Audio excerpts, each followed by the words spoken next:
My name is Moon Petrie, and today I am doing the author origin story tag. The original was by Evie Driver, and I was tagged by my friend Laura at Laura Writes. Both of their links will be below.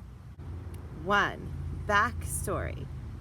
When and why did you start writing? How old were you? In which genres did you begin writing? My dad has a little stapled together book that I charged him $1/4 for when I could only write a handful of letters.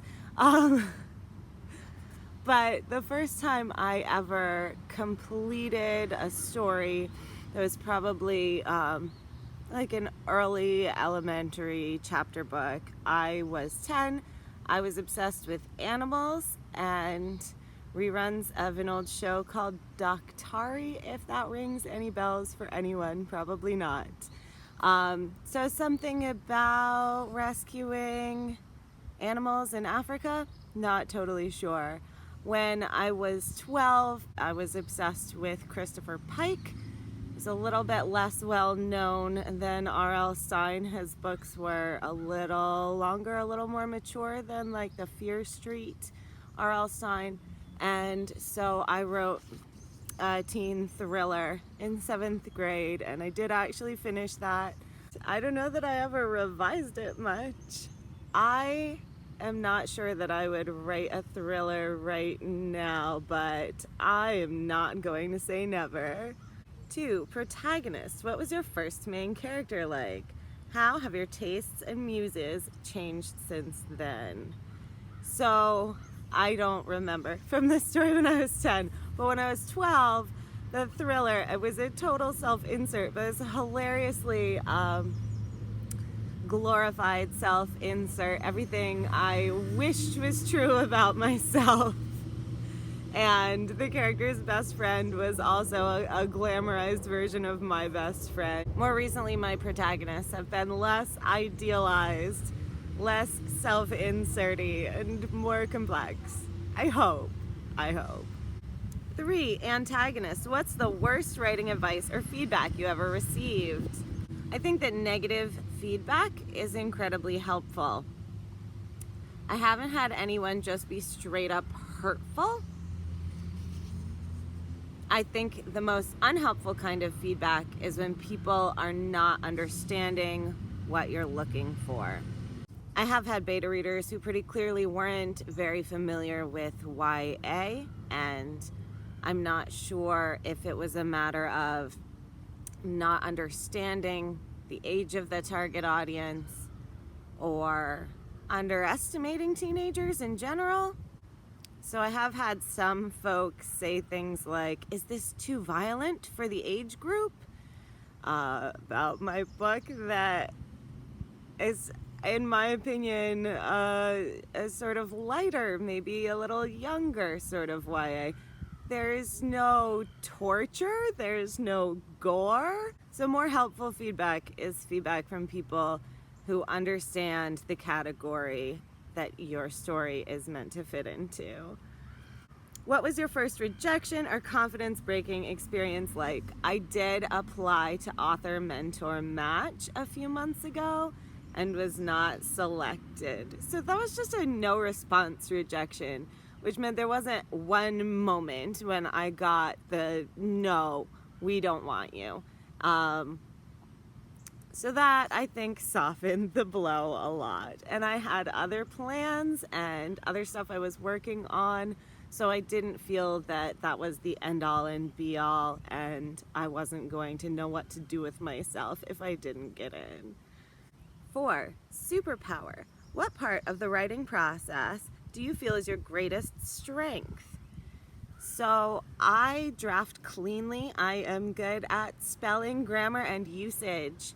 I also love to revise, and so that helps me to feel like that is a strength of mine because it's something, mostly with revision, what you need to do is just keep plugging away. And if you enjoy it, you're more likely to just keep plugging away. So that's good. 5. KRYPTONITE.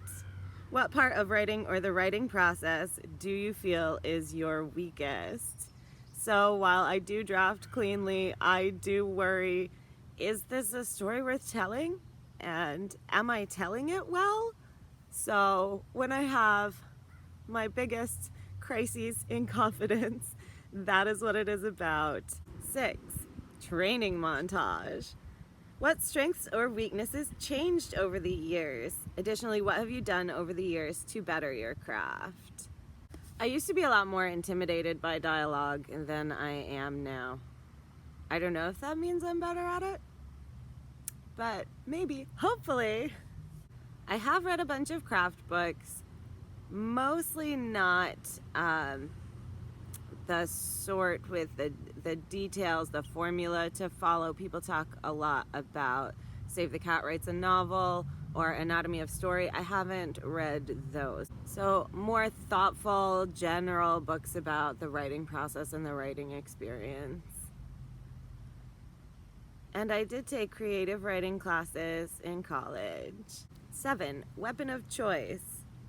What programs have you used over your writing journey? What is your favorite right now and why? I always used Word until my teenager said, what are you thinking? You at least need to make a copy in Google Docs so that you can't lose it. And I started doing a lot of my drafting in Google Docs because of that and because I can access it from wherever. I switched between a PC desktop and an iPad, so I can't do the hopping back and forth with Word or Scrivener, so Google Docs is great for that. It works and it makes me more portable. 8, trusted sidekick. Every Batman has his Robin. What is your favorite companion to cuddle or consume while writing? Has this changed over the years? If so, does this also differ from daytime to nighttime? So my favorite thing to consume is tea, and I have iced tea right now because it's awfully hot. I don't know why most people don't put milk in their iced tea. People don't seem to think it's weird to put milk in your iced coffee. I don't get it. But as far as cuddles go, I have 2 cats. Norbert does not care if I am writing and is not much of a lap sitter. He is a wild young thing, not much more than a year old. Jasper, on the other hand, he's a sweet old gentleman, 14, and loves to be held and hugged and petted, especially when you're trying to do something else while you're sitting down with that tempting looking lap right there for him. 9, 0 to hero. When you first began this journey, what level of success did you imagine for yourself? Is where you're currently at on your writing journey heading for the destination? If not, how has your dream evolved over the years? So, as a really small child, I certainly wanted to be a published author, and when I started taking this more seriously, 6.5, 7 years ago, that became the goal again, more clearly. I'd been busy for a while. I have 3 kids. So I am still on that path. I am going to pursue traditional publishing, and I am going to take my time, make everything the best I can make it, and always have a fallback plan, always have something else I'm working on. So when I have to shelve something, I will not despair. I will say, well, I'll just keep revising this other book until it is as good as I can make it, and keep trying. 10, remember my name. Fame, what authors helped you realize your interest or passion for writing? What books helped shape your writing style, genre of choice, or tastes? So, as far as realizing my interest or passion for writing, I would say, although I already knew I wanted to be a writer, Lucy Maud Montgomery made it much more real. Both Anne of Green Gables and Emily of New Moon pursued writing, and reading about their experiences and their hopes and their rejections made me feel like that is what a real writer does. A real writer keeps going to the mailbox for those rejection letters until one day something great happens. As far as writing style or genre, the biggest impact on my genre of choice, which is portal fantasy, was C.S. Lewis. For sure. I have said this before. I was only 4 when my dad read me the Chronicles of Narnia, and I did not know fact from fantasy, and I have been looking for worlds and wardrobes ever since. There are so many writers whose style I have admired over the years. Most of my favorites tend to be quite voicey, which I don't know that I am. I think I'm lightly voicey. But Douglas Adams and P.G. Wodehouse and M.T. Anderson, I do have a crazy someday kind of hope of exploring magical realism or fabulism, and the authors who made me really, really passionate about that genre are Francesca Lia Block and Alice Hoffman. 11. Marvel versus DC. Comparison is dangerous. How has comparing your author journey to others dismantled or helped your own? Any advice to overcome this? So I am not trying to sound like some enlightened being when I say that I don't really struggle with jealousy. I struggle with things, but usually that's not a thing that even occurs to me. So I am probably not the best person to give advice. What I will say though is obviously Marvel, although the only Marvel that I have actually gotten kind of obsessed with is Agents of S.H.I.E.L.D. I watch the movies sometimes. I was never a huge comic book fan particularly, but oh my goodness, Agents of S.H.I.E.L.D. 12. The obligatory love interests. Looking back on your earliest projects, what genres have you grown to love or hate to write? So I had to write a lot of short stories in college, and I have not written a short story in a long, long time. That is a format and not a genre, but it may also be a factor that very few of them were fantasy short stories. 13. Arch nemesis.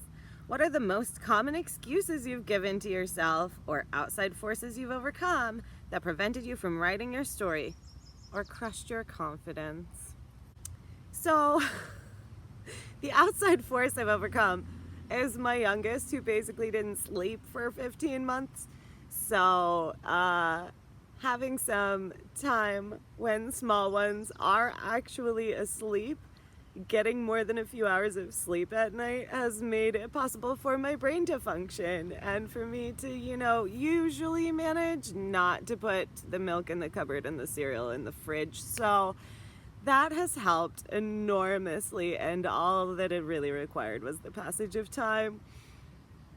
But, inertia. Everyone's butt likes to stay glued to wherever it is, right? And Netflix. Telling myself no Netflix till 1,000 words, that helps.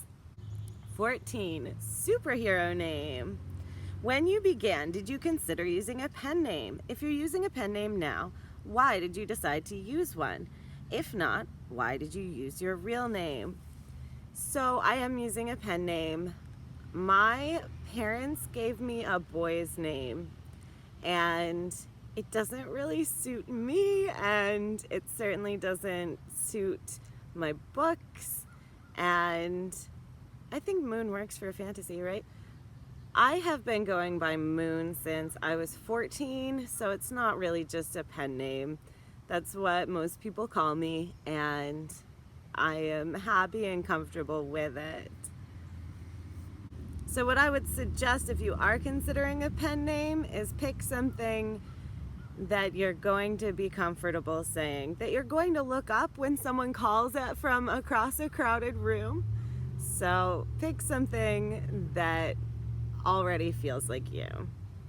And if you can't, take some time, make it feel like you. Find somebody to, follow you around and call it out at odd times so that you will get used to turning around when you hear it. And 15, Avengers Assemble. Tag a few of your favorite people to do this tag on their channel. This is always the hardest part of any tag for me, so there are so many people. I am going to tag 5 people.